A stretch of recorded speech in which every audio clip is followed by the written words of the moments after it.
today's section, we're looking at how to encrypt the folder so that anytime you open your Excel file, it automatically asks you for a password before it opens.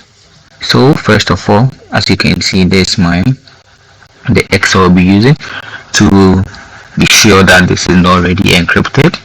Now let me just close and open it again. So this is the data we'll be using, the sample data on the desktop. So I open my file. Alright, so as you can see, immediately I open it, it comes straight away to my file.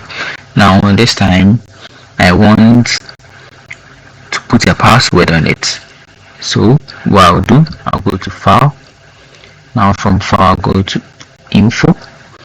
Now from info you can see, so protect workbook, inspect worksheet, history, reset pane. Now that's not what we'll be looking at. So we'll be looking at protect workbook because we want to put a password or protect the workbook. So you click on protect. So as you can see, we can encrypt the password, protect current sheet, protect workbook structure.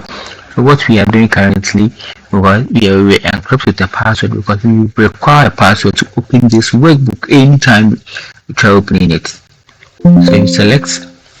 Now to encrypt the file, it asks for a password. So let's say I use 12345. I go to OK. I said I should re-enter 12345. I hit my OK. Now you can see a password is required to open this workbook. Now let's close our workbook. So let me save. Alright, now let's open our workbook again and see what happens. So immediately I open it, you can see the interface sample data is protected and it asks me for my password, and I enter my password 12345. I hit OK, then it opens. Alright guys, thank you very much for watching. Please subscribe to this YouTube channel for short and educative videos like this.